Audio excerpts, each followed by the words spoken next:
Welcome to Nevada Week. I'm Amber Renee Dixon. The federal government is now stepping in after the 7 states that rely on the Colorado River failed to agree on how to cut their water usage. More on that is just ahead. But first, what about the wet winter we had? How much of an impact will it have on our water supply? For that, we bring in Paul Miller, Service Coordination Hydrologist for the Colorado Basin River Forecast Center. Paul, how are you doing? Good. How are you doing, Amber? Doing well, thank you. And the snowpack, we're hoping it is doing well as well. And the Rocky Mountains going to eventually melt and eventually make its way to Lake Mead. It typically peaks around this time of year. How would you describe the snowpack that has accumulated there this winter? We've had a historically wet winter this year. Many of the SNOTEL stations that we rely on to provide us with information on the amount of precipitation and the associated amount of snow water equivalent are either showing record conditions or conditions that are in the top 5 of their period of record, or even top 10. So very wet conditions, lots of snow. It's all contributing to forecasts from our office that are well above average for the last 20 years. Awesome. So a solid snowpack, but there are other factors like warmer weather and soil moisture that'll influence how much water actually ends up in Lake Mead. How can you update us on those factors and their expected impact? So that's very true. So with regards to soil moisture, our office models soil moisture for the entire upper Colorado River Basin. And based on this very persistent drought that we've been in, we're modeling below normal soil moisture conditions throughout the upper Colorado River Basin. As a result, we're expecting a slightly less efficient runoff than we normally otherwise would have. That being said, with all the snow that we have in the mountains and in the upper Colorado River Basin, we're still expecting much above average runoff conditions throughout the basin. How that runoff comes off is going to be impacted by how we warm up.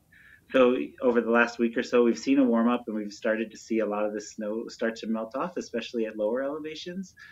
But now we're kind of entering a little bit of a cool down here. So we're getting a little bit of a break, which is good from a flooding perspective. We hope that we don't warm up too quickly and have all of the snow come off too fast or all at once, because that just leads to a lot of flooding conditions. But hopefully we have a gradual warm up that allows this water to come off in a relatively orderly manner. And the flooding conditions, those would be expected in what areas? Because not Las Vegas. No, though it's important to be aware that because we've had such high snow pack conditions, that anywhere that you're around creeks or rivers or streams, you should expect higher than normal runoff conditions and higher than average runoff. So we might not have flood stages set there or flood levels defined, but it's important to recognize that there's going to be higher than normal flow throughout the basin and colder water too. So you don't want to be putting yourself in any danger with these colder than normal stream flow conditions. All that being said, we're expecting flood threats in the upper Colorado River Basin, notably the headwaters of the Colorado near the Yampa River Basin, but parts of the Gunnison, the lower parts of the Green River Basin, and parts of the Virgin River could also see flood related impacts. All right, and as far as water levels at Lake Mead, at 25% capacity right now, what does all this mean? Well, we provide our forecast to the Bureau of Reclamation, who really set the operations at Lake Powell and Lake Mead.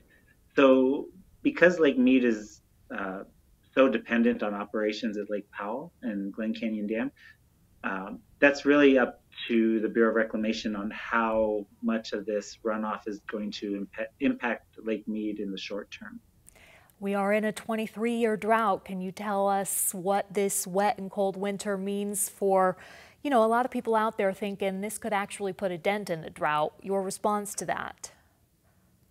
It's like you mentioned, we're in a 23-year drought period, and this one really good year isn't enough to pull us out of that of ramifications of that 23-year drought period. So it's a step in the right direction, but we're still probably a long ways away from where we're comfortable from a water supply perspective.